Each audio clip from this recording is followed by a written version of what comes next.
¿A ti cómo te has sentado que a lo largo de toda tu carrera como que se te infravalora en cierto modo por ser mujer de... Porque nadie se pregunta lo que ha hecho un hombre para llegar ahí. ¿Tú cómo justificas que haya sectores del feminismo que interpreten esto como una traición al feminismo? No lo justifico, me parece transfobia. He estado dispuesta a decirlo ahora y cuando me lo han preguntado como ministra, porque si no lo dice tu ministra, ¿quién lo va a decir?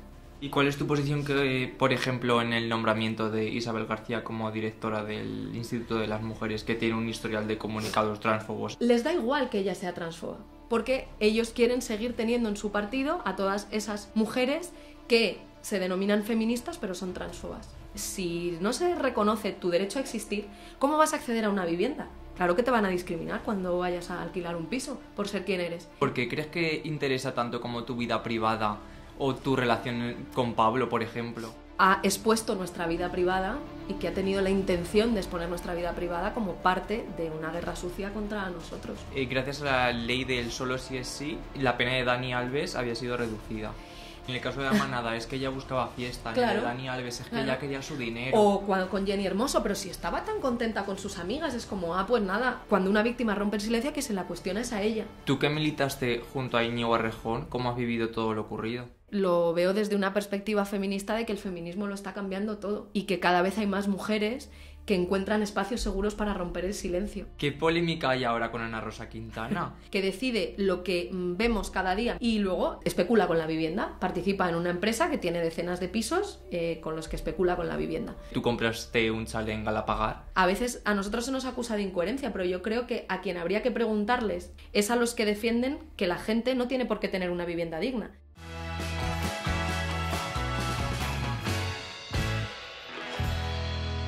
Bienvenidos al instituto. Hoy tengo de compañera de clase una tía chulísima, la primera mujer en defender una moción de censura y quizá la ministra más atacada de la historia de nuestro país, Irene Montero. Qué guay tenerte aquí. Gracias, Tenía gracias por la muchísimas invitación. ganas de este Qué programa. bien, yo también, vamos a disfrutarlo. ¿Cómo estás? Pues bien, Lo primero bien, de todo. bien. Llego de Estrasburgo, así que un poco cansada, pero nada, muy bien, muy encantada de estar aquí. Para empezar, te iba a preguntar cómo recuerdas a la Irene del instituto. A ver, yo tengo un muy buen recuerdo de mi infancia y de mi adolescencia. Tengo aquí las revistas estas que habéis dejado con mucha intención colocadas, porque efectivamente yo y, vamos, muchas amigas de esos años leíamos la Super Pop y la Bravo, claramente. Y yo me lo tomaba muy en serio, era muy fan de Compañeros y hacía recortes y guardaba recortes de las revistas y tal, y me leía todos los test estos. Y claro, y revisado ahora Ya, que es lo que Estela, decíamos, ¿sabes? que es como han O envejecido sea, fatal. que yo tengo muy buen recuerdo de mi adolescencia, pero claro, veo todo lo que, ¿no?, se nos colaba de estereotipos machistas, heteropatriarcales, había un montón de test, es que no sé si aquí no me ha dado tiempo a mirarlo mucho, pero como había test de cómo gustar a un chico, Sí. todos los consejos para enamorar al chico que te gusta aunque pase de ti, o sea, como, y pues no sé, que obviamente se reproducían muchos de lo que hoy vemos claramente que es cultura de la violación, que es patriarcado puro, que son prejuicios completamente machistas, heteropatriarcales completamente, como muy invisibilizada toda la diversidad y la identidad de género y la orientación, todo, pues obviamente mucho más oculto, ¿sabes? Ya, Incluso normalizado totalmente. sí, normalizado que como mínimo el silencio, sino ya el ejercicio de la violencia contra las personas LGTBI. Entonces, claro, yo tengo muy buen recuerdo, pero cuando lo miras con algunas de las cosas que hemos ido aprendiendo con el paso de los años, pues también te preguntas, no sé, qué cosas habríamos hecho diferentes, ¿sabes? Ya.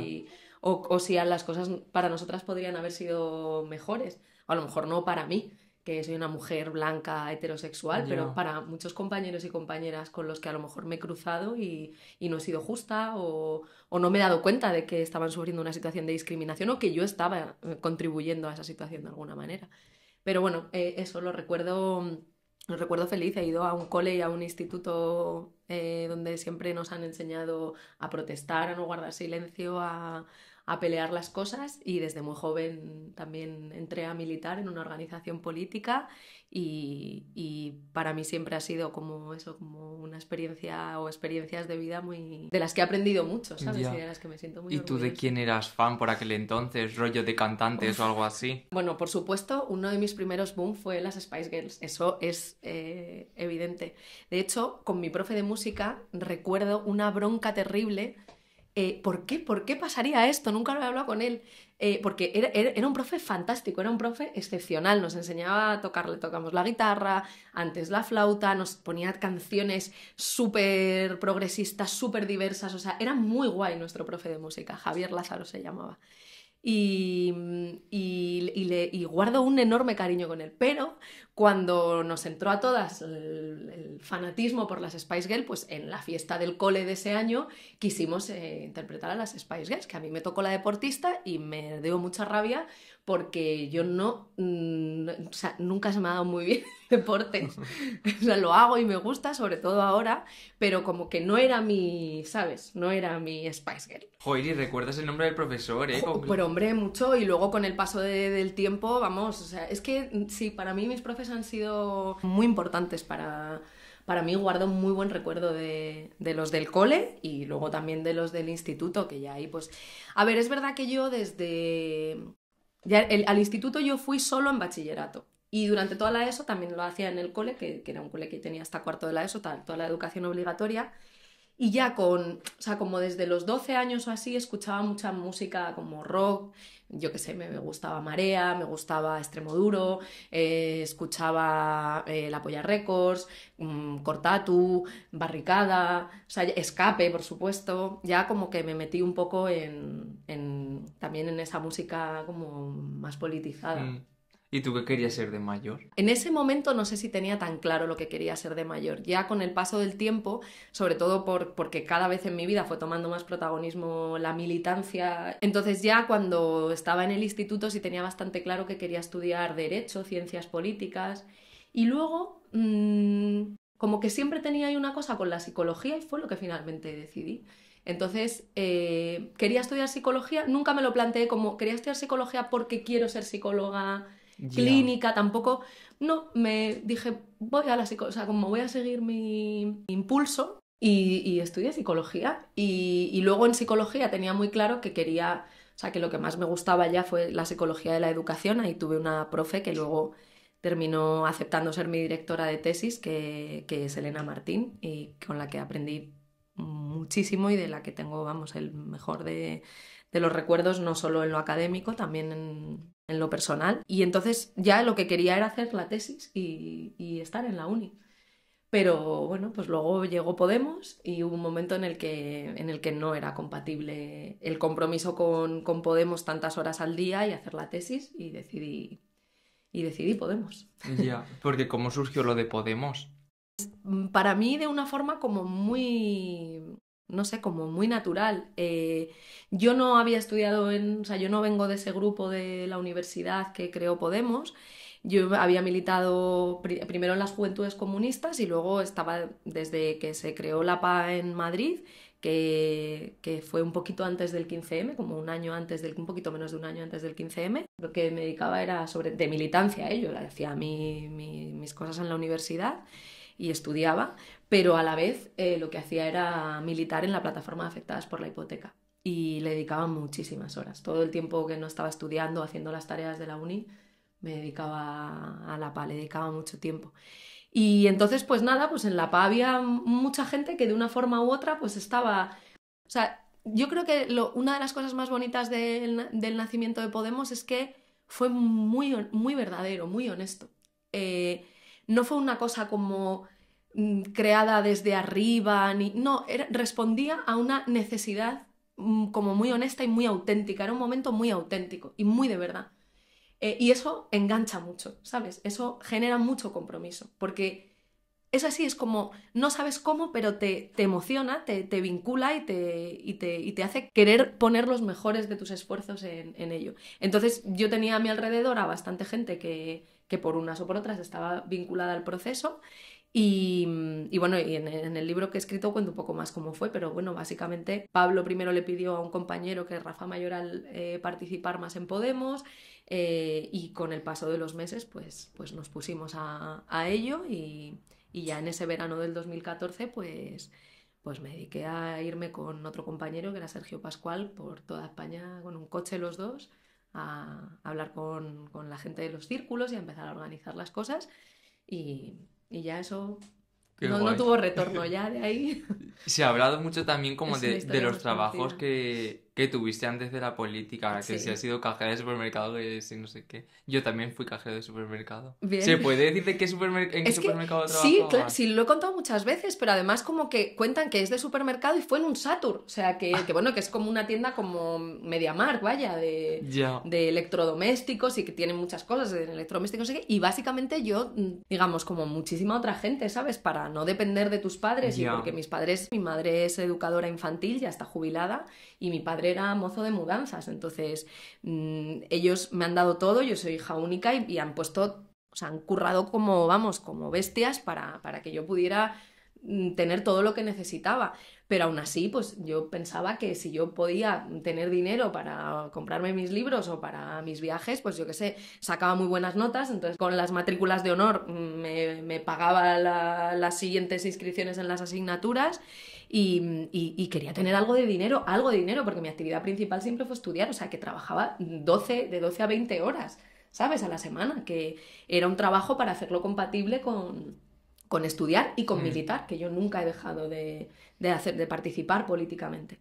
Entonces, pues yo qué sé, he dado clases particulares, pues lo típico que se hace, ¿sabes? O que se hacía por lo menos entonces, ya empiezo a sentirme un poco como, sabes, que las cosas que digo son propias de mi generación y las cosas van cambiando.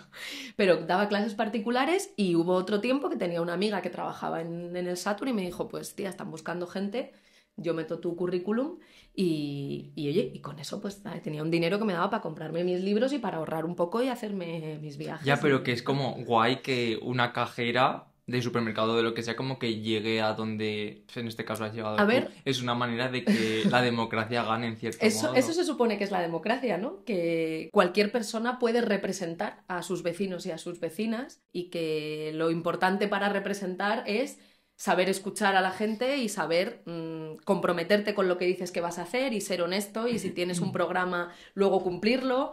Pero bueno, parece que no todo el mundo piensa lo mismo, ¿no? Y que hay gente en este país que considera que, bueno, que ellos son los que tienen que mandar por las familias en las que han Claro, nacido, eso por te la iba a decir posición que ya no lo política que que dices, tienen. sino por ocupar los espacios que han estado siempre Claro, reservados para los, en este eso caso, es, para los hijos para de los los que mismos. siempre Eso es. mandaron. Y por eso a lo mejor, pues claro, el nacimiento de Podemos y que, no, eso se decía mucho en ese momento, de, joder, por fin hay gente normal, hay gente como nosotros en las instituciones. Pues claro, eso no ha sentado muy bien. Ya. Se viralizó también como este tiempo atrás, no sé si fue Pablo que lo puso en Twitter, creo que he visto un vídeo tuyo de un anuncio o algo así de comisiones obreras. Ah, ese vídeo, ¿sabes? Ese vídeo era un llamamiento a la huelga general. La sociedad y la gente, para saber cómo se conquistan los derechos, no basta con que lo lean un libro o con que se lo cuenten sus padres. Hay que vivirlo, esas cosas hay que vivirlas. Tú no vas a saber lo que se consigue con una huelga hasta que no participes en una. O hasta que aunque no participes, lo veas y digas, anda, hoy mis padres no han podido llegar al trabajo porque hay huelga. O no han ido porque participan en la huelga. Y esta tarde vamos todos a la mani. Y en la mani hay mucha gente que piensa lo mismo, no estamos solas, pensamos igual. Entonces, bueno, ese anuncio que luego se ha hecho viral y que yo estoy súper diferente. Ya, que estoy diciendo, ¿y Sí. tú qué? ¿Y tú ¿También por qué? aquí? Sí. Que lo he visto A justo ver, esta tarde. yo cumplía escrupulosamente con el guión que me dieron y nada, y a ver, estoy muy orgullosa. Era parte, pues yo qué sé, pues tiraron para hacer ese vídeo, pues lógicamente tiraron de... Era un vídeo como más centrado en gente joven y como para Mm. mostrar la realidad de la gente joven, que para llamar también a participar a la huelga a la gente más joven y pues tiraron de la militancia que estábamos ahí, vaya, que tenían a disposición y ya está, y ahí salimos unas cuantas que luego hemos seguido por unas o por otras pues muy vinculadas al activismo al trabajo político de estos años. Claro, es que la Ya. militancia, muchas veces se habla de la política para decir cosas malas, o sea, como las peleas, las diferencias que tenemos, los problemas, que hay muchos, pero pocas veces se cuenta lo bonito que es, ¿sabes? Encontrar, no sé, yo conozco a mucha gente que se sentía muy sola, igual hasta que encontró un espacio de encuentro político donde había gente que pensaba como ellos y como ellas y que podían intercambiarse lecturas y compartir visiones y hacer cosas juntos, ¿sabes? Que es como para mí lo más importante, como no es solo salir juntos, sino, no sé, organizar cosas juntos, interesarte por algo, comprometerte con algo. Eso es, vamos, para mí es una de las experiencias más importantes y más bonitas de mi vida. Y aprovechando que estamos hablando como de tus inicios en tu carrera política, ¿a ti cómo te has sentado que a lo largo de toda tu carrera como que se te infravalora en cierto modo por ser mujer de o con comentarios rollo a saber lo que ha hecho esta tía para llegar donde ha llegado? Siempre lo he vivido como... Ellos intentan que te afecte en lo personal, ¿no? Que te afecte en lo más profundo para que al final esos comentarios, más toda la guerra sucia, que no te merezca la pena hacer política, que no te merezca la pena estar ahí. Pero es que eso es precisamente lo que le da sentido a que estemos en política, porque eso sigue pasando. Eso es la realidad. Que eso es puro machismo y sigue ocurriendo. Eso es lo que precisamente te demuestra que hay muchas cosas que todavía tienen que cambiar. Porque nadie se pregunta lo que ha hecho un hombre para llegar ahí. Y aunque solo sea por estadística, como la política institucional es un espacio en el que hay muchos más hombres que mujeres, la realidad es que hay muchos más hombres florero que mujeres florero. Por eso me enfada tanto ese discurso muchas veces de la derecha de las feministas sois unas victimistas, estáis todo el rato victimizándoos, yo he conseguido todo lo que tengo por mí misma. Es como ninguna hemos conseguido lo que tenemos por nosotras mismas. Primero porque las cosas importantes en la vida no se consiguen solas. Eso no quiere decir que tú no valgas personalmente. Quiere decir algo más bonito, que es que tú vales, pero yo también. Y que es juntas como conseguimos las cosas. Y si tú hoy estás aquí es porque otras han puesto su cuerpo antes para que tú tengas derechos y sigas avanzando, ¿sabes? Pero no es verdad que nadie consiga las cosas por sí misma. Y de hecho, los hombres consiguen muchas veces llegar porque hay una estructura de poder que facilita que los hombres lleguen mientras las mujeres no. Eso es lo que tenemos que cambiar. Ya, en tu caso es que como que se ha hecho mucho hincapié en esto, Sí. ¿por qué crees que interesa tanto como tu vida privada o tu relación con Pablo, por ejemplo? O sea, con nosotras es verdad que no ha habido límites. Y creo que hay gente que puede tener un interés honesto, gente que, no sé, que lleva desde el principio en Podemos o que a lo mejor nunca ha militado en Podemos o ¿sabes? O ha formado parte de la organización, pero que dice, estos son los que yo quiero votar, los que piensan como yo pienso, los que defienden las cosas que yo quiero que se defiendan y que tiene un interés honesto, o sea, que cuando nos ve sufrir, sufre con nosotras y que le interesa honestamente nuestra vida, ¿sabes? Y a veces a mí también por eso me duele mucho, pues que a veces yo sé que nos hemos tenido como que proteger de más y que crear una barrera muy fuerte de nuestra intimidad para protegerla y a veces pues somos un poco como, ¿sabes? Como secas o ariscas, como que no queremos hablar de cosas que en realidad deberíamos poder hablar con completa normalidad porque sabemos que pueden utilizar eso para hacernos daño. Ya. Pero también creo que hay gente más poderosa que esa que se preocupa honestamente y que le interesa honestamente pues saber cómo somos o saber... Cuando tienes un representante a mí me parece normal querer saber pues cosas de esa persona, pues cómo vive, quién es... Ese interés honesto me parece lógico y me parece democrático y hasta bonito. Pero creo que hay gente que ha expuesto nuestra vida privada y que ha tenido la intención de exponer nuestra vida privada como parte de una guerra sucia contra nosotros. Porque cuando tú tienes tu vida tan expuesta y cuando tu decisión, ¿sabes? Tu trabajo político, que es una decisión tuya, puede hacer daño a la gente que más quieres, eso es seguramente, yo creo, el motivo más por el que yo más cercana podría haber estado a decir, mira, basta, o sea, yo no voy a permitir que le hagan daño a la gente que yo quiero. Lo hablaba también con Rita Maestre cuando vino y también de un tema también que hubo por aquel entonces con Mónica García, que creo que había recibido amenazas de... Claro.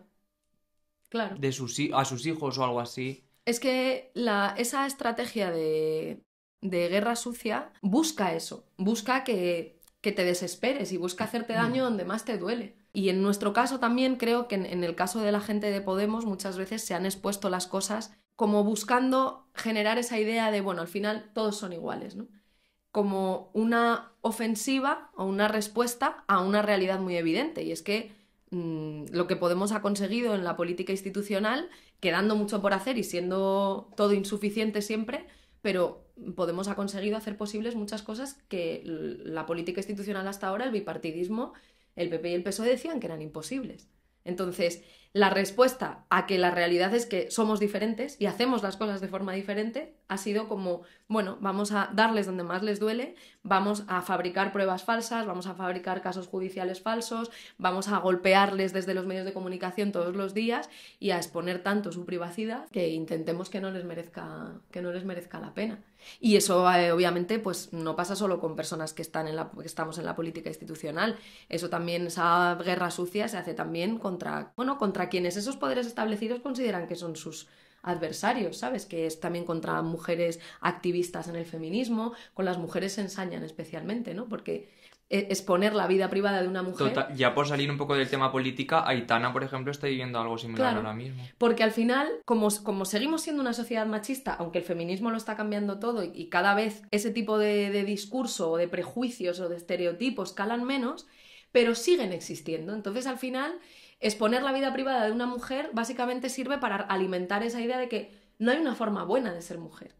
Si tienes una pareja estable, porque tienes una pareja estable. Si no la tienes y te apetece vivir la vida y estar con varias parejas o tienes una forma diferente de relacionarte que no es la pareja monógama tradicional, también es un problema. Por supuesto, si eres heterosexual, todavía tienes más respeto, pero si eres bisexual o si eres homosexual, lesbiana, boyera, identidad de género, pues sí, siempre, claro, cuanto más te alejas de la normatividad, más castigo y más dificultades.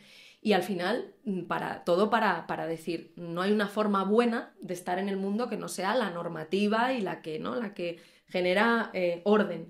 Y yo creo que, bueno, que es verdad que eso es también el feminismo, el movimiento LGTBI, el decir, oye, ya no compramos esta historia, o sea, no va con nosotros y con nosotras y con nosotros ya esto. Y queremos que lo normal, los límites de lo normal se amplían hasta el punto de que no sea una cosa normal y lo demás lo raro, sino Total. que cada una pueda hacer lo que quiera. También como mucho lo de el tema de la maternidad. Creo que Laura Escanes dijo hace poco como, joder, estoy harta de que me pongáis Sí, si voy no a un los evento pongo. los comentarios de Sí. tu hijo y, por ejemplo, el Sí. padre de mi hijo no te está Es que eso recibiendo pasa ningún muchísimo. comentario. Yo estoy harta de que me pregunten, ¿y cómo ahora que estás trabajando en el Parlamento Europeo y que eres eurodiputada, cómo lo haces para conciliar? Que es como, es que no he visto que a un hombre le hagan la pregunta de cómo concilia. O eso, tú eres una mujer que, pues lo que dices de Laura Escanes, yo también le he visto comentarios de esos, ¿no? De decir, es que ya no cuento cosas y no pongo aquí a mi hija porque no quiero exponerla, porque es mi decisión no exponerla, aunque respete a otras personas que tomen otras decisiones y porque estoy harta de que me juzguen a mí, ¿sabes? O sea, porque termino siendo yo la juzgada y da igual lo que yo haga. Si acudo a trabajar, bien, si no, también. Ya. Todo está mal, haga lo que haga. Y siempre hay un juicio a la mujer, cuando eso no se hace con los padres. No se les pregunta a los padres, ¿tú cuántos días a la semana ves a tus hijos e hijas? ¿Cuántos días te haces cargo de ellos? ¿Compartes la carga mental con tu pareja? ¿Te sabes el número de zapato de tus hijos? ¿Sabes? ¿O de tus hijas? Eso no se lo preguntan a ningún hombre. Y a lo mejor si se lo preguntasen seguiría el feminismo cambiándolo todo.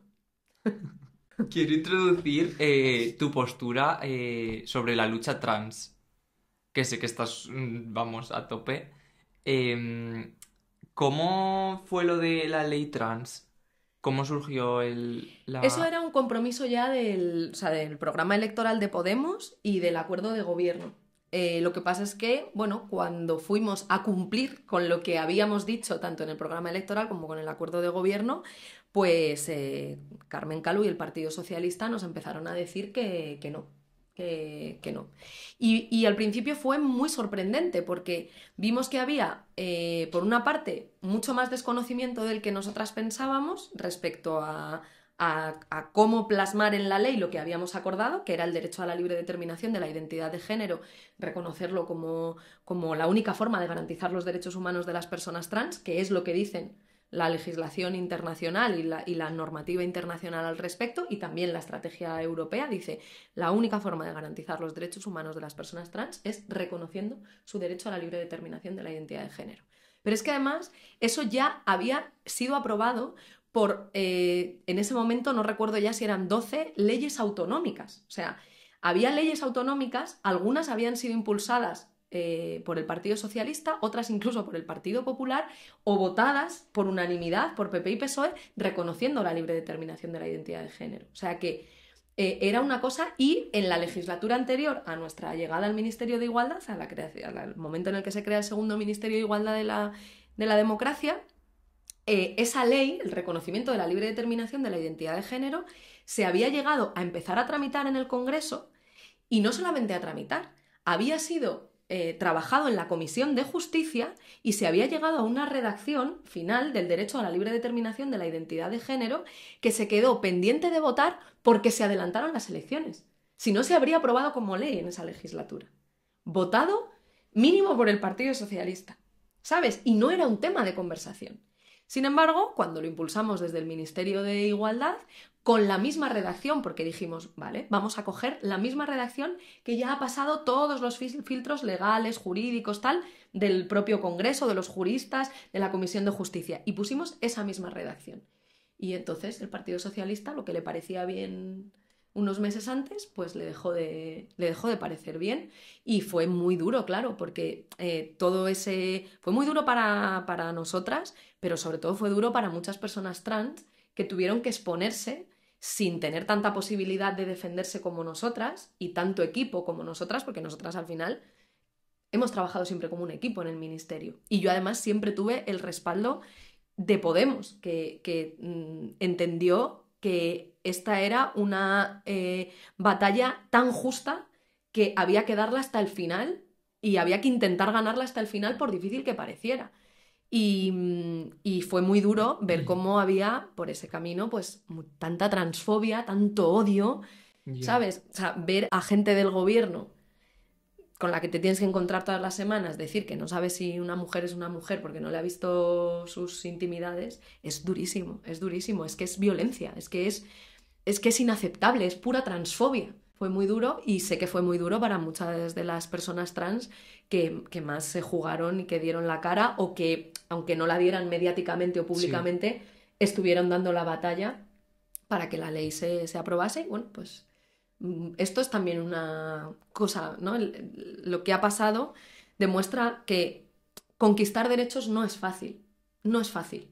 Y hay momentos muy difíciles y hay momentos muy delicados en los que crees que no lo vas a conseguir y te preguntas hasta cuándo seguir luchando, ¿sabes? Porque ves que el adversario o el que no quiere que avances en derechos te puede ganar esa batalla. Pero si persistes y si trabajas en equipo, pues lo que parece imposible pues se puede conseguir. Total, pero es que en televisión como también avalaba un poco todo esto, porque sacaban a gente en programas de televisión que era como, claramente no eres una persona trans y estás dando un discurso que no beneficia para nada a la lucha trans. En este caso era por criticar a la ley trans. Sí, claro.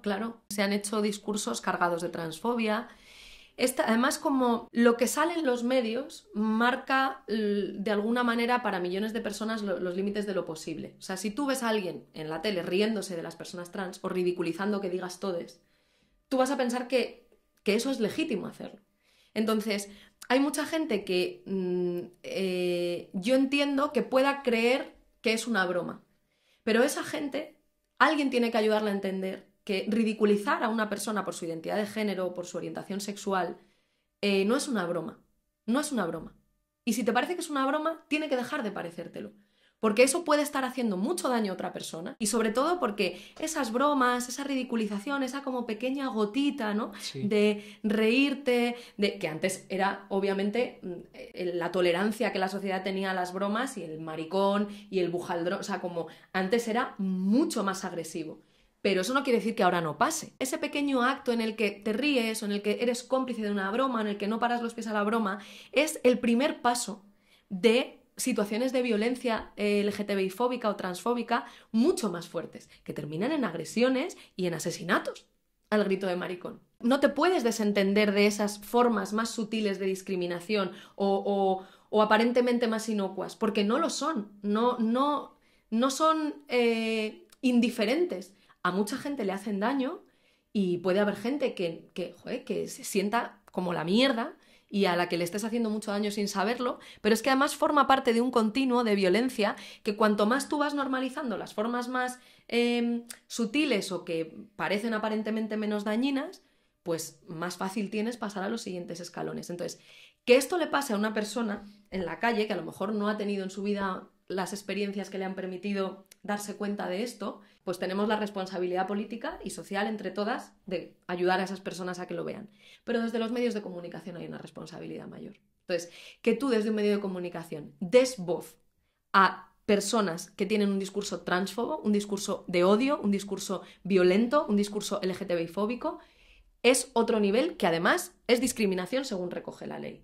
Los medios de comunicación son un poder y hay muy poca gente en España que decida lo que toda España ve, oye, lee Total. cada día. Y Entonces, para mucha gente la única realidad que existe es lo que sale en la tele. Yo me Claro. como, por ejemplo, mi abuela vive en su casa y no sale de ahí. Claro. Si sale una persona trans haciendo X o siendo de X manera, todas las personas trans serán así. Claro, claro.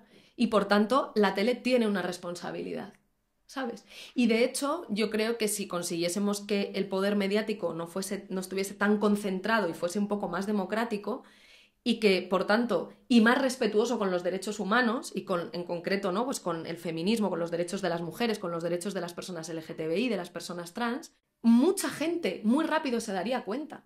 Porque pues la gente prefiere ser buena a ser mala, o sea, como claro que sí, o sea, muchas veces toda esa violencia y ese odio responde, yo creo, a que se normaliza desde los poderes que deciden lo que tú ves, lo que tú escuchas. Si tú estás todo el día escuchando, pues ahora, ¿no? Las radios más conservadoras, las televisiones, si tú todo el rato estás escuchando odio, es normal que reproduzcas ese odio y que te parezca normal, que eso es lo normal. Pero si tú lo que vieses es, como también ha pasado a lo largo del desarrollo de la ley, cuando se da voz, y muchas veces se lo decía a los periodistas, dad voz, o sea, cuando nos preguntaban, por ejemplo, pero es que claro, esto es una pelea, ¿no? Porque tú dices que está bien y el otro es que está mal. Es como, ve a una familia que tenga un niño, niña trans. Pregúntales, habla con ellos, dales voz, deja que se expliquen, ¿sabes? Que cuenten ellos su experiencia. Para que no podáis decir barbaridades como que lo que queremos es hormonar a todas las criaturas. Si precisamente lo que hemos hecho es eliminar el criterio de la hormonación. Pero esto es solo un ejemplo, ¿no? Sí. Si hubiese menos concentración del poder mediático y más democracia en eso, y se viese la realidad, mucha más gente, como tú dices, tu abuela, lo entendería a la primera. Y lo comprendería y empatizaría con ello y le parecería, pues, muy lógico y muy evidente. Y precisamente por eso, pues la democratización del poder mediático es una tarea tan importante y también por eso hay cada vez, no sé qué piensas, pero creo que cada vez hay más gente, sobre todo la gente más joven, que la tele le importa bastante poco, o sea, que se informa y que Ya. ¿no? Se entera de las cosas y tal a través de TikTok o a través de otros canales, donde creo que encuentran más diversidad, lo cual tiene otros, ¿no? Otras dificultades, pero... O sea, me molesta también como un poco no muchísimo, que la realidad trans sea como un argumento político a nivel tratarlo de poner en duda la existencia. Por ejemplo, ahora Sí. Trump, de repente, No existen. Sí. en Estados Unidos solo hay dos géneros, masculino y femenino. Como si lo pudiese decidir ¡Claro! Pero por sus santos salió cojones. Esperanza Aguirre igual, que está súper a favor con Sí. esto.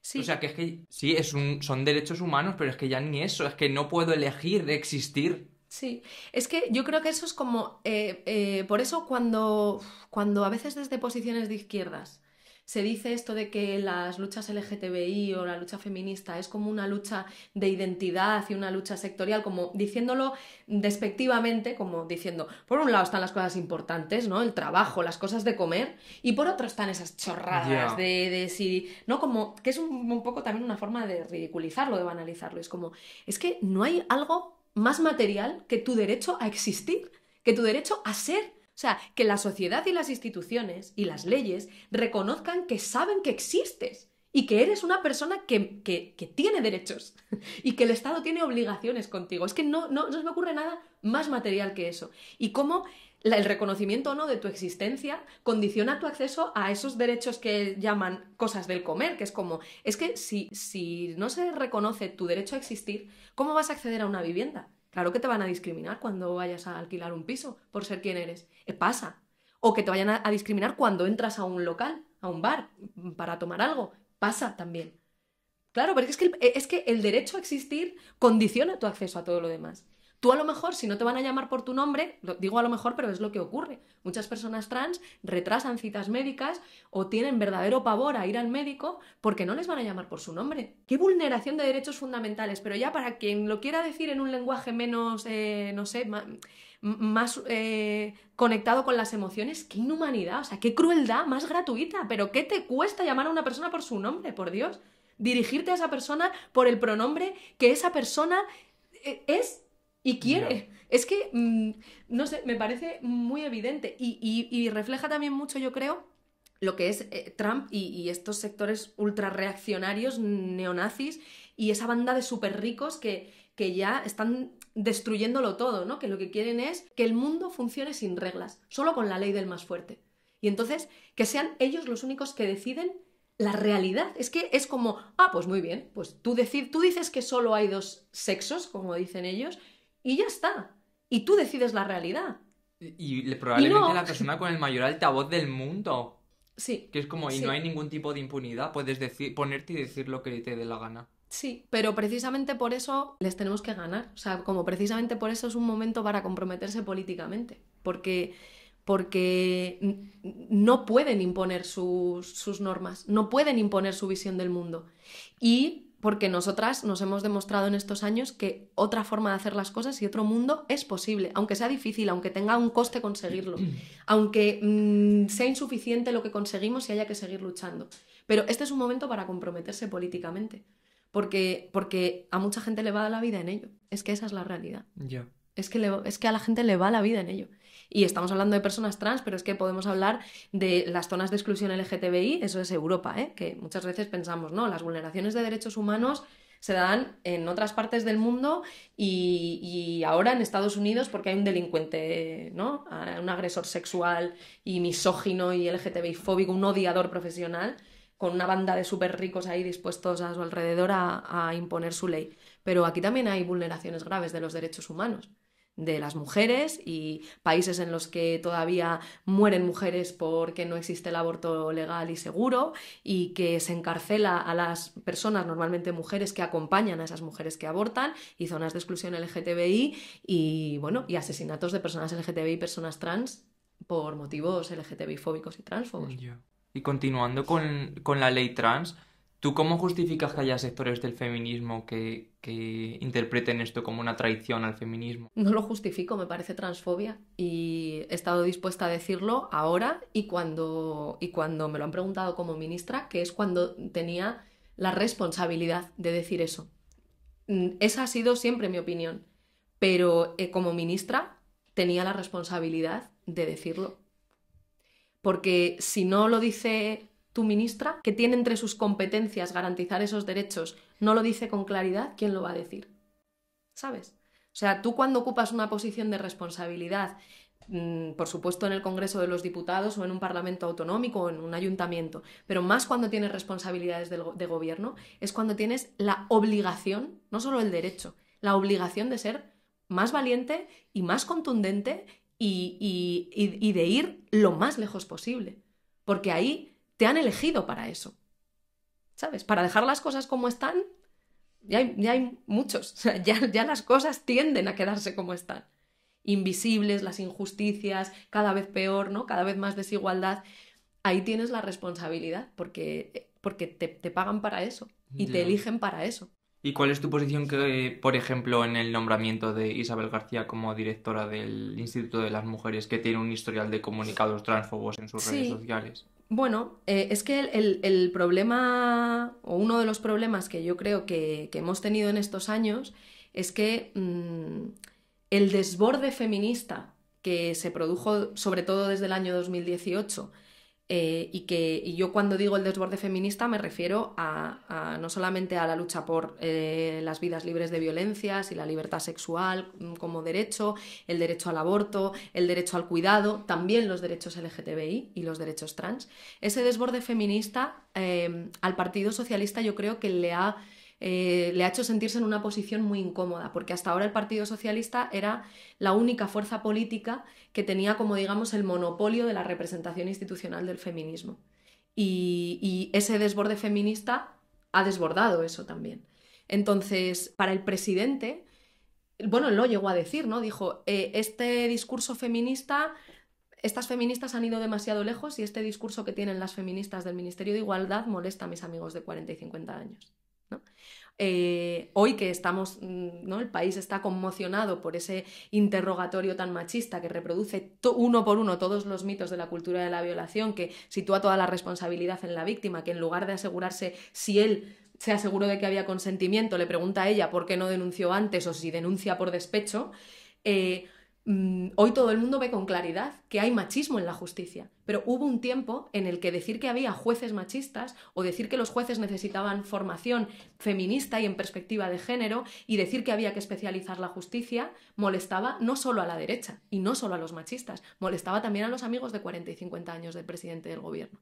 Y yo creo que su decisión, cuando vieron que nosotras desde el ministerio, ¿no? Podemos, en el gobierno, no iba a subordinarse a lo que el Partido Socialista quisiera, sino que iba a responder al mandato del movimiento feminista desde el Ministerio de Igualdad y que estábamos poniendo por primera vez en mucho tiempo un ministerio al servicio de las demandas más avanzadas del movimiento feminista, dijo, esto yo no lo controlo, esto hay que parar, ¿no? Todas estas transformaciones y estos cambios.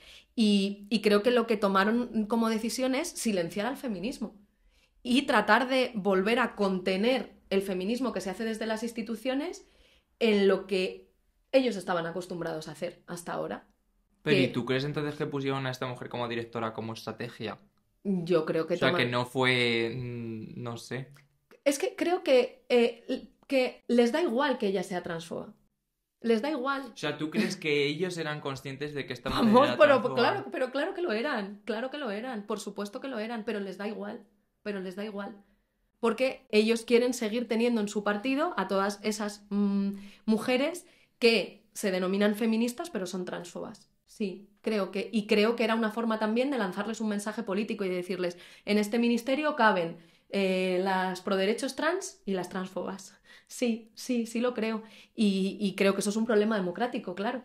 Ese es el problema, que el Partido Socialista ha tomado la decisión de silenciar al feminismo desde las instituciones, de hacer que no se cumplan las leyes que aprobamos, que las estamos ahora peleando desde fuera del gobierno, que se especialice la justicia para garantizar los derechos de las víctimas de violencia de género, de violencia sexual, que tengan acceso a la justicia gratuita, que se cumpla la ley trans y LGTBI, y que de alguna manera ellos han intentado volver a intentar, curiosamente, borrar estos últimos años de feminismo institucional y desde las calles, ¿no? Como si no hubiese pasado nada. Aquí de repente no ha pasado nada.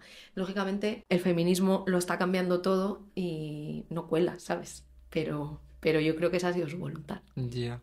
¿Y cómo viviste tú lo de ser ministra de Igualdad? Bueno, es una de las cosas más importantes y de las tareas más importantes políticas que, si no la más, que yo he tenido en mi vida. Y he aprendido mucho. Y estoy muy orgullosa de que al principio de la legislatura dijésemos, este es un ministerio feminista y aquí, eso era una cosa que cuando llamaba a las compañeras, casi todas eran mujeres, ¿no? Para pedirles que se incorporaran al equipo del ministerio, les decía, tened en cuenta que este es un ministerio en el que todos los días vamos a trabajar como si fuese el último. O sea, la gente como nosotras casi nunca gobierna y casi nunca gana. Ya que tenemos la oportunidad, todos los días tienen que ser como si fuese el último. No porque creamos que se va a acabar, sino porque hay que hacer lo máximo posible en el menor tiempo posible. Y dejarlo hecho, ¿sabes? Y si lo hacemos, ya buscamos el siguiente objetivo. Y lo cumplimos con un equipo también de funcionarios y funcionarias muy pequeño, porque eso era una Secretaría de Estado antes, entonces era uno de los ministerios, yo creo que si no el más pequeño, le andaba muy cerca, o el más pequeño o el segundo más pequeño, por tanto con menos medios, pero también con un equipo, no solamente el equipo que yo podía elegir, sino también de funcionarias y funcionarios, pero la mayoría de nuevo eran mujeres muy comprometidas. Entonces les metíamos mucha caña, curraban muchas horas, pero creo que también, y bueno, yo he aprendido muchísimo, o sea, toda esta experiencia de gobierno que hemos acumulado tiene que quedar para el común, ¿no? Porque porque esto no puede ser una anécdota exótica, ¿no? De, mira, una vez estuvieron ahí unas chicas feministas, no. Esto demuestra que se puede y por tanto ahora hay que volverlo a conseguir y mucha más gente, mucho más joven, con las ideas mucho más avanzadas, más claras, tiene que dar también esa batalla, porque lo que no nos pueden convencer es ni de que hemos ido demasiado lejos, esto de hecho no ha hecho más que empezar, o sea, hay que ir mucho más lejos, ni de que lo normal es que nosotras estemos fuera de las instituciones, ¿sabes? Como que nos hagan renunciar a nuestro derecho a que las instituciones también sean nuestras, igual que lo son de los demás. Entonces eso hay que pelearlo, porque no se consiguen las cosas solo desde las instituciones o desde un gobierno, pero hombre, si tienes compañeras feministas en un gobierno, igual que si están en un parlamento, las cosas se consiguen más rápido. ¿Tú dirías que te arrepientes de algo en tu etapa como ministra de Igualdad? De no haber hecho más, sí. O sea, por ejemplo, la ley antirracista, que fue la que se nos quedó en el cajón y que teníamos que ya lista para iniciar su trámite, eso para mí es un error grave. En la medida en que no sé si habríamos encontrado ¿no? O sea, que como todo lo que hicimos, no sé si cabía algo más. Por tiempo, por capacidad de dar, ¿no? las batallas para que eso saliese, porque todas las cosas que hicimos en el ministerio implicaban batallas ideológicas y disputas políticas que había que dar públicamente y que implicaban el trabajo de decenas de personas. Pero no está bien que lo que se quede fuera sea una ley antirracista, ¿sabes? Cuando en España hay mucho racismo y mucha violencia institucional racista y mucho odio racista. Y cuando estamos en un contexto de una Europa, ¿sabes? Que en lugar de hacer fronteras de acogida, está haciendo que militarizando las fronteras y haciendo que mucha gente se juegue la vida por intentar establecer su proyecto migratorio. Entonces, pues eso, por ejemplo, es una cosa de la que me arrepiento. Es como, intento buscar el hueco, a veces digo, es que es verdad, es que no había, pero siempre es como, pues tenía que haberlo habido, o sea, como, ¿por qué no lo había? Y de cosas que sí que habéis hecho, ¿hay algo de lo que puedas arrepentirte? Porque, por ejemplo, tengo un titular aquí que, bueno, viene diciendo que gracias a la ley del solo sí es sí, la pena de Dani Alves había sido reducida. Claro, lo que pasa es que yo creo que hoy se ve con mucha claridad que el problema no era la ley, sino unos jueces machistas que se rebelaron contra el derecho a la libertad sexual. Eso ya pasó cuando se aprobó la ley de violencia de género en el año 2004, que hubo jueces que decidieron no aplicar la ley. Y en ese momento la vía que encontraron fue plantear cuestiones de inconstitucionalidad. Bueno, pues esa fue la vía, ¿vale? Y entonces, cuando planteaban la cuestión de inconstitucionalidad, la ley no se aplicaba en sus juzgados y dejaban a las mujeres desprotegidas. Esta vez encontraron esta otra vía, que era decir una gran mentira, y es que esta ley rebajaba las penas, cuando lo que hacía esta ley era cambiar los criterios por los que se consideraba un delito. Es decir, hasta ahora, para que una agresión sexual fuese considerada una agresión sexual, tenía que haber violencia o intimidación. La mujer tenía que probar que había una resistencia expresa y que, a pesar de esa resistencia expresa, el agresor había ejercido violencia o intimidación. Y nosotras cambiábamos la definición de lo que es una agresión sexual, que ahora pasaba a ser la mera ausencia de consentimiento. Y con que hubiese ausencia de consentimiento, aunque no hubiese violencia o intimidación, ya era una agresión sexual. Entonces, como había conductas que hasta ahora no eran violencia o no se consideraban violencia, como por ejemplo un tocamiento no consentido, y que pasaban a ser violencia, las horquillas de las penas tenían que cambiar. La cuestión es que para mí hubiese sido muy fácil, y creo que eso lo va a entender cualquiera, reconocer, pues mira, sí, la ley tiene un error. Decir, vale, pues sí, pues la ley tiene un error y además, ¿saben una cosa? Vayan ustedes a la ley de gobierno. Quien hace las reformas del Código Penal siempre es el Ministerio de Justicia, es decir, el señor Juan Carlos Campo, del Partido Socialista. Pídanle cuentas a él. Yo me encargué de redactar la parte que yo podía como ministra de Igualdad, que era la parte integral. La parte de la prevención, la parte de la detección precoz, la de la atención integral y los centros de crisis, la de la reparación. Yo me encargué de lo que no es problemático. De la parte penal, pídanle cuentas al Partido Socialista. Pero hubiese sido una mentirosa, porque no es verdad. La ley, de hecho, mejora el sistema de penas. No solo de las penas del número de años que vas a la cárcel, sino, por ejemplo, de las penas accesorias. Y que cuando tú cometes un delito contra la libertad sexual, una agresión sexual, la consecuencia para ello, por ejemplo, sea que luego durante años no puedas trabajar con niños y niñas, para no solo proteger a la víctima, sino a otras potenciales víctimas. La cuestión es que hubo una ofensiva muy fuerte contra la libertad sexual.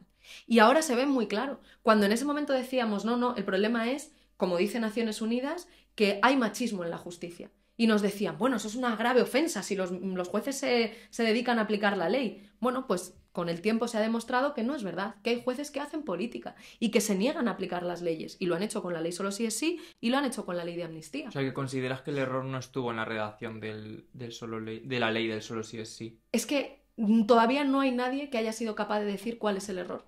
Han repetido una y otra vez, hay un error, hay un error, hay un error. Y se engloba todo en como a Irene Montero le cuesta mucho reconocer un error. Bueno, claro, pero sobre todo es que si hubiese un error, no sería mi error. La gente tiene que saber que para que una ley llegue a estar aprobada, esto no lo redacta un ministro o una ministra con un boli así cualquier día. Las leyes las redactan decenas de funcionarios y funcionarias en varios ministerios, revisadas por el Ministerio de la Presidencia, revisadas por todo un consejo de secretarios de Estado y subsecretarios, luego por el Consejo de Ministros, luego pasan al Congreso, las revisan todos los grupos parlamentarios, los juristas del Parlamento, o sea, hay centenares de personas revisando la ley. De hecho, hasta tal punto es así que cuando la ley se estaba tramitando, nadie dijo que podía tener como resultado el nuevo sistema de penas que bajasen las penas a agresores sexuales ya condenados. Y de hecho, a pesar de toda la ofensiva judicial que se montó, todavía no se han publicado los datos oficiales, que es muy curioso. Si tan claro lo tienen, ¿por qué no publican los datos oficiales? Pero la mayoría de los jueces aplicó correctamente la ley. Las rebajas de condena fueron una minoría. O sea que hay mucha desinformación alrededor de todo esto. Y a mí lo que me parece más importante de todo es que la gente entienda que yo puedo entender lo que piensa la gente, porque era el mensaje único que recibía. Pero ¿tú de verdad crees que los jefes de los medios de comunicación no saben que cualquier reforma penal, el responsable de redactarla es el ministro de Justicia? ¿Tú crees que las tertulianas, las presentadoras de las tertulias más importantes, Ana Rosa Quintana, Susana Griso, que están todo el día, o de La Sexta, ¿no? Y Antonio García Ferreras, que tenía un contador de rebajas de condenas, no sabían perfectamente cuál era la realidad? No sabían que había machismo en el sistema de justicia, no sabían que había jueces que hacen ese tipo de interrogatorios completamente reproductores de la cultura de la violación, no sabían cómo se elaboran las leyes en el gobierno. Eso fue una campaña, una ofensiva mediática y judicial muy fuerte contra el derecho a la libertad sexual, porque el problema es que hay todavía demasiados jueces en España que siguen pensando que si la víctima no se resistió, como le preguntaban a Elisa Mulía el otro día, pero usted dijo que no, usted ¿cómo se resistió? ¿No? Aparte de luego preguntarle, pero ¿no será que usted en realidad lo que quería era denunciarle como represalia, ¿no? El mito de la mala mujer, porque usted quería una relación romántica con él y él solo quería sexo? Pero entonces, si realmente fue una agresión, ¿por qué tardó usted tanto en denunciar? O sea, todavía hay tantos jueces que piensan así, que no podían aceptar que esa batalla legal la hubiésemos ganado las feministas. Y que hubiésemos conseguido hacer una ley en España que decía que sin consentimiento es agresión, porque están en contra del consentimiento. El redactor de la contrarreforma que hicieron el PSOE y el PP como resultado de esa ofensiva judicial salió en la tele a decir, oye, pero es que claro, con esto del consentimiento activo, ¿ahora qué vamos a tener que hacer? ¿Despertar a la mujer por la noche antes de tener relaciones sexuales? Su problema es que no están de acuerdo con el consentimiento. Y entonces quisieron mandar más que el Congreso de los Diputados. Igual que se han rebelado contra otras muchas leyes feministas y de avance en derechos, como lo hicieron con la ley de violencia de género. Y yo creo que eso hoy se ve con mucha más claridad que a lo mejor entonces, ¿no? Pero bueno, en eso consiste también el avance en derechos. No hay avance en derechos sin reacción, y ojalá lo aprendamos para no volver a cometer el mismo error de, ¿sabes?, de empezar a dudar de nosotras mismas cuando ellos desatan esa ofensiva. ¿Y tú que militaste junto a Íñigo Errejón, cómo has vivido todo lo ocurrido? Bueno, yo hace muchos años que no tenía ninguna relación. Obviamente lo veo desde una perspectiva feminista de que el feminismo lo está cambiando todo y que cada vez hay más mujeres que encuentran espacios seguros para romper el silencio. Y eso a mí me parece el paso más importante que la sociedad puede dar. porque lo que tiene un problema, de lo que tenemos un problema en España todavía es de impunidad de los agresores y de víctimas que no se atreven o no pueden o no encuentran el espacio y la forma de romper el silencio y por tanto no acceden a sus derechos, a pesar de ser víctimas de agresiones sexuales.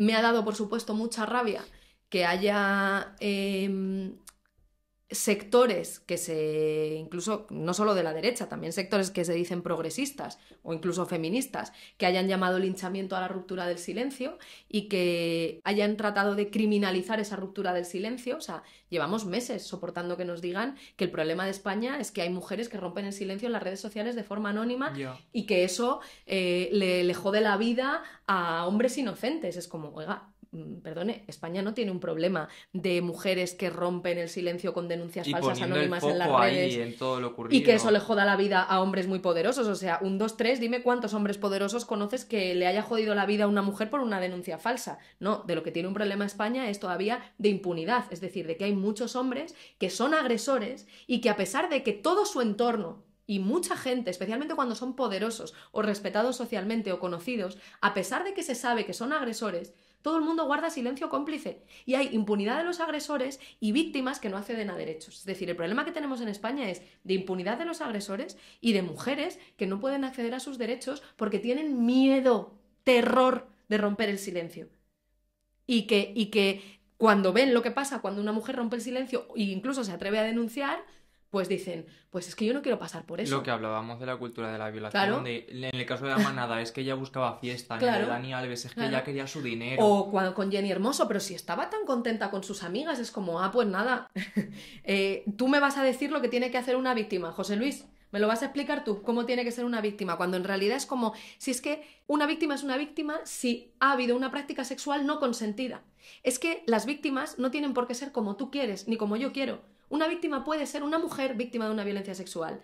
Te puede parecer, no sé, no quiero insultar, pero como que te puede caer mal, te puede parecer una mala persona y eso no le quita un ápice de su condición de víctima, ni de derechos de que el Estado la defienda. O sea, que las víctimas no son seres de luz. Las víctimas tienen derecho a equivocarse, tienen derecho a que a ti no te caigan bien, perfecto, pero es que eso no le quita su condición de víctima. Y aquí la cuestión es que si no hay consentimiento, es agresión. Y sin embargo, lo que muchas veces nos encontramos es que cuando una víctima rompe el silencio, que se la cuestiona es a ella.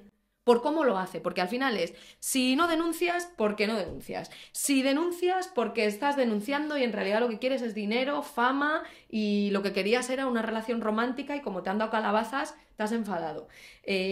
Cuando en realidad, y reproduciendo unos mitos, que es lo que yo me gustaría que todo el mundo reflexione, que es como no miremos para otro lado, por favor, o sea, porque aunque cada vez vamos haciendo más grietas en esa cultura de la violación y en todos esos mitos y estereotipos, todavía nos aparecen de repente y nos sorprenden reproduciéndolos nosotras mismas. Entonces, como estemos atentas y no miremos para otro lado, da igual lo que haga una víctima antes o después. Sí, hay muchas víctimas que mantienen durante años la relación con sus agresores. En el mundo rural, las mujeres víctimas de violencia de género, la permanencia en una relación de violencia, ¿sabes de cuánto tiempo es? 20 años. 20 años. Sí, hay víctimas que tardan muchos años en denunciar, porque no le han podido poner la palabra violencia a eso que han vivido, porque no tienen independencia económica suficiente, porque tienen miedo a no ser creídas, a ser cuestionadas, a que su familia les deje de hablar. Hay una serie que se llama Querer que explica muy bien cómo es el circuito de la impunidad del agresor y de dejar sola a la víctima por su propio entorno. Sí, hay mujeres que siguen hablando con su agresor después. Y hay que dejar de cuestionar a las víctimas, porque es que lo que haga una víctima te puede parecer mal, pero eso no le quita su condición de víctima. Y el único responsable de una agresión es el agresor, no cómo ibas vestida o lo que hiciste antes o lo que hiciste después. Por insistir en el tratamiento de la justicia, este señor, no sé cómo se puede llegar a permitir que un juez haga preguntas como ¿y cuánto tiempo pasó mientras te chupaba las tetas? Y luego esos mismos, ¿no?, son los que nos dicen, yo desde el Imperio Romano ya llevo sabiendo lo que es el consentimiento, van a venir las feministas estas a explicarme lo que es el consentimiento. ¿Cómo se atreven a decir que hay machismo en la justicia si los jueces nos dedicamos a aplicar neutralmente la ley? Es mentira. O sea, y lo que a mí me molesta es que tengan que pasar estas cosas. Por ejemplo, tenga que pasar una filtración de una declaración de una víctima de violencia sexual, que eso está no permitido por la ley, eso está prohibido por la ley. O sea, Expresamente. eso también me llamó la atención. Digo, Claro. pero ¿cómo puede ser esto público? Sí, claro, es que no se puede. O sea, desde la ley solo sí es sí, las declaraciones de las víctimas de violencia sexual tienen una especial protección. Entonces, no es solo que el interrogatorio no se puede hacer así, que a una víctima hay que tomar la declaración y que hay que dejarle hablar sin interrupciones y solo preguntar cuando hay claroscuros. No es solamente eso, y no es solamente el profundo machismo y la reproducción de uno por uno todos los mitos de la cultura de la violación. Es que nunca se debería haber conocido. Y me molesta que tenga que pasar que se conozca para que, por ejemplo, el Partido Socialista desde el gobierno diga: me duele mucho haber escuchado este machismo en la justicia. Es como: una señora por la calle o un señor por la calle tiene derecho a no haberse dado cuenta de que hay machismo en la justicia hasta que ha visto esto que no debería haber salido a la luz nunca. Pero alguien que tiene responsabilidad de gobierno no se puede permitir no saberlo. O sea, ¿qué crees? ¿Que cuando la ofensiva judicial contra la ley solo sí es sí no sabían que había machismo en la justicia? Y que el problema que estaba ocurriendo era que había muchos jueces que querían tumbar esa ley porque no la querían aplicar, porque siguen estando en contra del consentimiento. Sí lo sabían, pero en ese momento los dejaron pasar porque servía para dañar al Ministerio de Igualdad y para dañar a Podemos y para situar la responsabilidad sobre las feministas que, como decía el presidente entonces, habíamos ido demasiado lejos y habíamos incomodado a sus amigos de 40 y 50 años. Eso es una irresponsabilidad, en mi opinión, gravísima. Porque cuando tú dejas pasar esa reacción machista, después esa reacción machista no se queda quieta, va a por más. Y hay que pararles los pies, porque es que a mucha gente le va la vida en ello. ¿Cuántas víctimas tendrán miedo de denunciar? Si ya la denuncia de las violencias sexuales es del 8%. Cuando hayan visto eso, pues yo creo que hay muchas víctimas que pueden verse disuadidas, que pueden decir: yo no denuncio, no me quiero exponer a esto. Y también, cuando se criminaliza a una mujer por contar su testimonio en una red social, pues habrá muchas mujeres que digan: yo esto me lo voy a callar, no se lo voy a contar a mis amigas en el café de hoy. Ya. Y en realidad, romper el silencio es el primer paso para acceder a la justicia. Bueno, y en general para luchar contra toda injusticia. El silencio es cómplice de la injusticia y es cómplice de los agresores. Entonces, me molesta que tengan que pasar cosas así para que nos demos cuenta de lo importante que es avanzar en derechos, y cuando viene la ofensiva reaccionaria, pararles los pies a los reaccionarios y no dudar de nosotras mismas o empezar a pensar: bueno, ¿dónde está el error de la ley? No, sí, Ya. el problema... Leía justo un artículo que tenía el titular de como que este juez hacía la campaña de Irene Montero. Bueno, no es que haga la campaña, es que el que se haya filtrado esto es una muestra más de que existe lo que la Organización de Naciones Unidas y el feminismo llama justicia patriarcal. Hoy hablamos de cultura de la violación con total normalidad, pero a mí, como ministra, me han obligado una presidenta del Congreso del Partido Socialista, Meritxell Batet, a retirar la expresión cultura de la violación porque me dijo que era ofensiva contra el Partido Popular. O sea, y eso hace nada, o sea, cuando yo era ministra. El feminismo lo está cambiando todo, pero todavía hay grandes resistencias, y el problema es que efectivamente, cuando estas cosas se ven negro sobre blanco, igual que cuando, por ejemplo, Rubiales da un beso no consentido a Jenny Hermoso, ¿no? Ese momento sirve para que mucha gente, por primera vez, diga: joder, no me había parado a pensar que realmente un beso no consentido es violencia, o que a lo mejor yo he podido ejercer un acto de violencia. Pero ese argumento de que pasan estas cosas y mucha gente se da cuenta, me parece válido para la gente. Pero para quienes tienen responsabilidades políticas, no. Porque Naciones Unidas tiene documentos específicos para España, en concreto la Recomendación General 33, que dice claramente que los prejuicios y los estereotipos machistas en el sistema de justicia llevan a muchos jueces a aplicar las leyes incorrectamente, como ocurrió con la ley solo sí es sí, y a desproteger a las víctimas. Entonces, una persona no tiene por qué saber esto. Pero una persona digo, que se dedica a hacer su trabajo, que es profe en una escuela o cajera, cajero, como hemos sido tú y yo. Pero una persona que ocupa responsabilidades de gobierno no puede decir que no conoce la Recomendación General 33 y que no sabe que no son las feministas solo las que lo dicen, que Naciones Unidas reconoce que hay machismo en la justicia y dice cosas tan graves como que el machismo en la justicia compromete la imparcialidad de los sistemas de justicia y puede llevar a los jueces a aplicar las leyes de forma defectuosa. Entonces, ¿por qué no les paramos cuando vinieron? Pues porque en ese momento dijeron: pues que pasen y se carguen el Ministerio de Igualdad, y pensando: entonces a mí no me tocan, ¿sabes? Porque cuando viene la ofensiva Lo difícil es estar donde hay que estar. Tiene un coste. En ese momento te llueven críticas. Y entonces hay mucha gente que no está dispuesta a asumirlo. Literal. Pero si tú te quitas de en medio y miras para otro lado, normalmente el problema no se soluciona, solo se hace más grande y luego cuesta más cambiarlo. Por eso yo animo a la gente a que ni mire para otro lado ni les deje pasar. Porque a veces es difícil ponerse donde hay que estar en el momento difícil. Pero si lo haces una vez, les podemos ganar. Ya. Quizá cambio de tema ahora totalmente, Venga. pero es que quiero hablar de tantas Sí, cosas sí, contigo, no dale, estaba dale. pasando ese tiempo. ¿Qué polémica hay ahora con Ana Rosa Quintana? Pues eso me quiero preguntar yo, porque, o sea, para quien no lo sepa, Ana Rosa Quintana, ella misma lo ha explicado, ¿no? Ella ha dicho que tiene muchos negocios de los que no quiere hablar, que yo me pregunto por qué quieres, ¿no?, que haya un silencio atronador sobre tus negocios y no quieres que nadie pueda conocerlos, pero bueno, en todo caso reconoce dos. Ella dice que es dueña de una productora, que es una de las más importantes de este país. O sea, Ana Rosa Quintana es una de las poquísimas personas en España que decide lo que vemos cada día, millones de personas en la tele, en uno de los dos grandes grupos mediáticos del país, que es Mediaset. Y luego especula con la vivienda, participa en una empresa que tiene decenas de pisos con los que especula con la vivienda. Y yo lo único que dije fue eso. Dije, me parece que la gente tiene que saber que Ana Rosa tiene un negocio en el que especula con la vivienda, porque así cuando lleva a esa banda de neonazis que es Desocupa, que se están haciendo de oro y ganando un montón de pasta, desahuciando a la gente de sus casas, a lo mejor entiende que, pues lógicamente, Ana Rosa está defendiendo sus intereses. O sea, que Ana Rosa está diciéndote que el problema de la vivienda en España es la ocupación, cuando la evidencia es que el problema de España es que la gente no tiene dinero para pagar el alquiler, y que a veces la turistificación y la especulación y que los pisos estén en manos de los fondos buitre está haciendo que haya gente que se tenga que ir de sus barrios o de sus ciudades para poder tener un techo y que a lo mejor, si ella te dice que es la ocupación, es porque ella está defendiendo sus intereses como especuladora inmobiliaria. Y si está legitimando todo el rato a esa banda de neonazis que es Desocupa, pues es por eso, ¿sabes? Y entonces, pues los que defienden tanto la libertad y que en este país se puede hablar de todo, pues se puede hablar de todo menos de la gente que manda sin presentarse a las elecciones. Que de esos no se puede hablar, ¿sabes? Cuando tú nombras a Ana Rosa Quintana la estás señalando. Ellos, a través de sus programas, pueden estar machacándote día a día, hablando de ti, sin darte derecho a la defensa, sin que haya nadie en la tertulia que diga, bueno, yo voy a alzar la voz para defender la labor, no sé, del Ministerio de Igualdad o de quien estén despellejando en ese momento, pero eso es periodismo. Ahora, si tú dices, Ana Rosa Quintana tiene un negocio en el que especula con la vivienda, es señalamiento y no puedes mencionarlo, ¿no?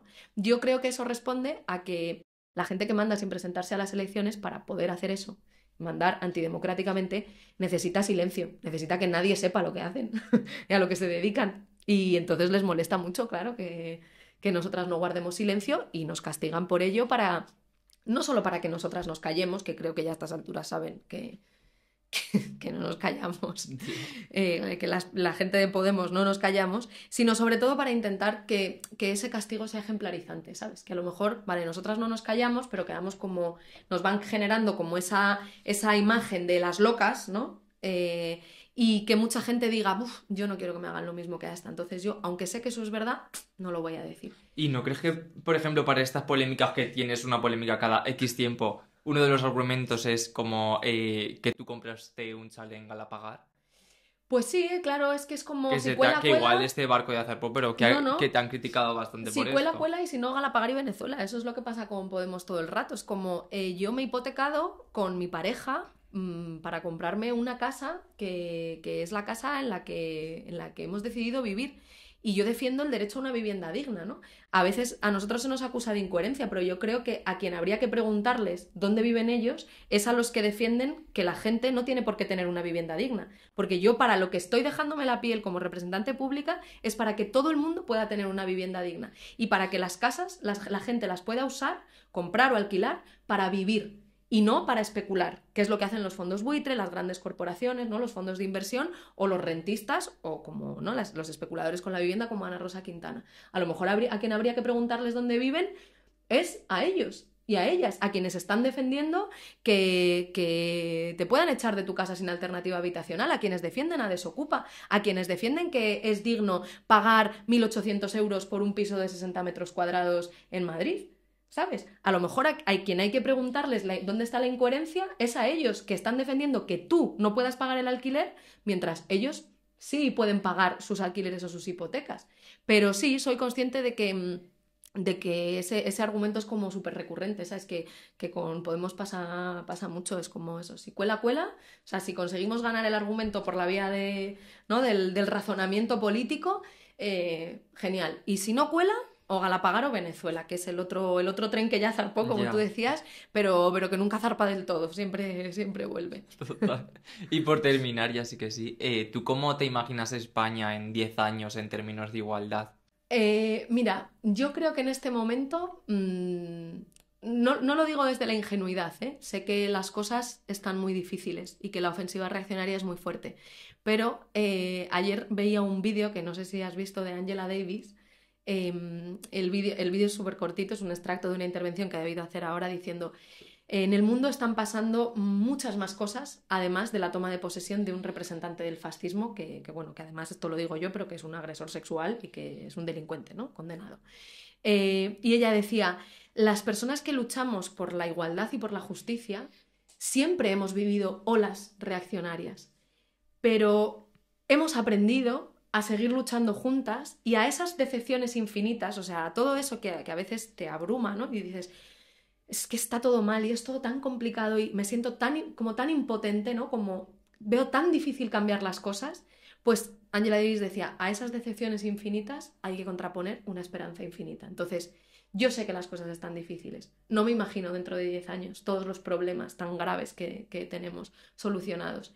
Pero tengo mucha esperanza, porque no solo es que la mejor tradición democrática, feminista, de lucha LGTBI nos demuestra que personas en condiciones mucho más difíciles que las nuestras han luchado y han conseguido cosas, que son los derechos que hoy tenemos y gracias a los cuales, ¿no?, nos han abierto un camino que nosotras ahora estamos ensanchando. Es que estos últimos años no solo nos lo han contado, lo hemos leído en los libros, lo hemos vivido. Sabemos que se puede. Entonces tengo esperanza. Sin ingenuidad, sabiendo que se paga un precio político y personal muy grande, sabiendo que por el camino hay mucho sufrimiento y que por eso estar juntas en la organización, el acompañamiento, el apoyo mutuo, cuidarnos, querernos, eso es súper importante, ¿sabes? La ternura entre nosotras es súper importante. Pero se pueden cambiar las cosas y me imagino que dentro de 10 años... No, pero es guay que no digas que te imaginas el país como idílico, ¿no? No me imagino idílico. Pero, ¿sabes? Que hay una cosa que muchas veces de la gente más joven hay como una crítica muy recurrente, o por lo menos yo lo veo así, que es como... esta gente es como que no le interesa nada, como que pasa de todo. Es como... Precisamente yo creo que lo que la gente más joven está demostrando es ganas de vivir y como una voluntad irrenunciable de encontrar espacios de felicidad y de libertad y de ser felices. Y eso se consigue en común y se consigue cuidando lo común. Los servicios públicos, las leyes que nos garantizan derechos, y eso para mí es una fuente de esperanza, porque puede que las formas de organización de la gente más joven como tú sean distintas a las que hemos conocido nosotras, pero esa voluntad de vivir, ese amor por la vida, aunque suene cursi decirlo así, me parece que puede dar lugar a mucho convencimiento de que otro mundo es posible, sobre todo es necesario, así que si es necesario, pues cariño, vamos a hacerlo. Pues aprovechando lo que decías de que si es una cursi, todos los invitados terminan el programa diciéndole a su yo del instituto algún consejo o algún mensaje. Así que esa es tu cámara, por si quieres dar un speech. A mi yo del instituto... A mí yo del instituto le diría que haga menos test de estos que eran de verdad muy machistas y muy heteronormativos y le daría un abrazo muy fuerte porque recuerdo con mucha ternura como todo los fan que yo era de compañeros y no sé, cuando lo que me entusiasmaba cuando descubría un nuevo grupo de música o tal, o sea que sí, le diría sobre todo que sea muy feliz, que aproveche cada minuto y que deje de hacer test de estos de cómo enamorar al hombre que te encanta. Total, cómo enamorar a Lucas y Andy Lucas. Y que viva más. O sea, que ese tiempo lo emplee leyendo y escuchando música y saliendo con sus amigas. Me ha encantado tenerte en la clase. Muchísimas gracias por venir. Me deja algún tema por ahí, pero bueno, es que si no, no daba tiempo. Mil gracias por venir. Gracias. Gracias. Y a vosotros 1000 gracias por escucharnos una semana más. Nos vemos la semana que viene con nuevas clases y nuevos temas y no faltéis porque pasamos lista. Chao. Chao.